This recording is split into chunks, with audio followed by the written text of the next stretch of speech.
Have you ever wondered when you are going for your grocery shopping, why the hell a block of butter is costing around 10 bucks over here in New Zealand?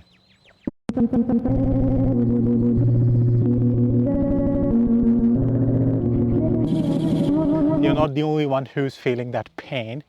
Everybody in New Zealand is feeling that pain.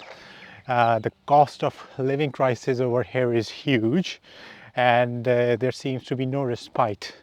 Currently, there is an election campaign going on, but no politician seems to have offered any concrete solution.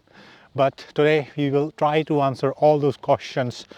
Why things are so much expensive over here in New Zealand? What's the reason for it?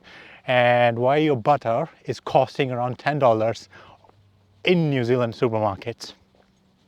Now, before I could explain it to you guys why groceries are so expensive in New Zealand, I want you guys to think about New Zealand supply chain. In a normal country, supply chain works is like you got your suppliers, then you got your wholesalers, and then you got your supermarkets, and then the product reaches you. So that's how in normal countries where supply chain structure, how the supply chain structure works. But over here in New Zealand, things are a bit quite complicated. There's a problem in the middle of it. Before I get to it, let's talk about who controls the New Zealand supermarkets. Well, there are two companies. One is called Foodstuffs, the other one is called Woolworths, and together they control 82% of the whole grocery supermarket. Well, I know what you guys might be thinking. 82% of the market is controlled by two supermarket giants. That's like having a whole lot of monopoly, or what over here in New Zealand people call it duopoly. Yay! The government over here have noticed it, and they have tried to rectify the situation, and they have talked with the Commerce Commission over here to break up this duopoly chain, bring in more competitors, especially a third player that could compete against these supermarkets. But so far, nothing has been done. No third player has come about, and these policies hasn't been a success for the people over here in New Zealand. Groceries are still expensive. Everybody knows that grocery market is highly concentrated. So what is to be done about it? There have been a few solutions that has been proposed. The government has done is created a grocery wholesaler regime. If you are a third player and wants to compete against these two big supermarkets, you can access that wholesaler provider, where they will provide you with the same wholesale prices as these two supermarket giants are getting from the wholesalers. But I don't think they are going to work. The couple of things that needs to understand is that in between that supply chain there is a problem. The wholesale market that should be impartial and should be buying products from the suppliers, they are controlled by the two supermarkets. Foodstuff controls the wholesale provider called Gilmore. They own it. And for North Island, and for the South Island there is a Trent wholesaler that is controlled by Foodstuffs South. So if you are trying to open up your own grocery supermarket over here to compete with these two giants, how are you going to find your suppliers? Your suppliers are already owned. Now, credit to be given, New Zealand Grocery Commission or Commerce Commission did came up with the idea of, if there is a third player, these supermarket suppliers or wholesalers, they need to be selling to that third player as well. But that makes things a bit tricky. How are you going to compete when your supplier is your competition? How you can provide a greater value? You are already screwed. You are liable to that supplier's demands. And to make the things even more worse, Grocery Commission's report already finds that these two big supermarkets, they are getting rebates, promotional discounts from the suppliers as well. That is contributing to around 26% or $6 billion sales each year, and that result, that consistent rebate is not that consistent, discounts hasn't been present in New Zealand prices that you and I are paying. So things are a little bit terrible, and I am currently experiencing something really good. I want to show you guys the view. Isn't it amazing? Sometimes New Zealand really does, surprises me. It is a beautiful country. So what is to be done? Well, imagine, if I give you $1 billion to open up a grocery supermarket over here in New Zealand, and you want to become the third player over here. The problem with that is even if you open up a shop, you open up your grocery store, you're gonna need warehousing, you're gonna need refrigeration, you're gonna need support staff. You build all that with all that money. But what about the suppliers? The suppliers are controlled by your competitors. How are you going to compete against them if they are getting rebates? So the infrastructure is completely against you to build your own supply chain structure. Now let's talk about suppliers as well. In New Zealand context, there are not that many suppliers. There are around 3,300 suppliers that provide products to all the supermarkets.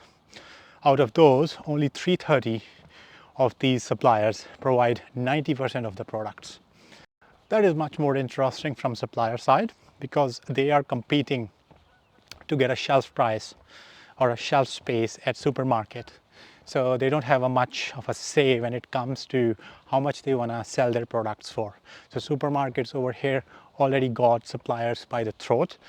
It's not that there wasn't a third player, and there was somebody who did try to come up with a solution to become a third player. There was one company called Supie that came in 2021. They were online retailer grocery supermarket. Well, as they were growing, there was increasing pressure from the suppliers to the founder to increase the prices of the products they were selling. Why there was this pressure? Because the whole market was feeling the pinch because their prices were so low. They were outcompeting the big supermarket players. A friction going on in the whole supply chain. Not to allege that, I'm not saying that New Zealand grocery supermarkets are doing anything illegal. They wouldn't do anything like that. Never. Supie went into administration in 2023. The main reason they gave was there was key funders of the company who are unwilling for the next round of money to be spent for the expansion, and they pulled out, so the company collapsed. I think there should be another video for Supie, which I will make if you guys like this one to go into more details why that supermarket failed. So what is to be done regarding this market concentration from the supermarkets and lack of competition over here in New Zealand? Well, I think we are asking ourselves a wrong question when we say when there will be a third player that would put pressure on these two big supermarket giants and help us reduce the grocery prices. I think the right question is, how can we build an ecosystem where hundreds of startups wants to jump into the grocery market and compete against these two big supermarket giants? That's the question that we should be asking ourselves. How can we build that infrastructure? How can we make wholesale grocery buying easier? How can we make it easier for a supermarket to rent land, to build a warehouse, easily available trucking companies, refrigeration, easier to find staff and fire staff? All these little technicalities and information regarding how much is the supermarkets are charging, how is their pricing structure, all that information requires for us to provide the new entrant all these facilities to be successful. So full disclosure, that is what we are trying to build over here in New Zealand. We're trying to build an app called ButterUp. What is ButterUp? ButterUp is a price comparison app where Kiwis can compare all the supermarket prices for all the products they want to buy, compare it, track it, see how the prices are going up and down, and pick up, the latest cheaper groceries around their neighborhood.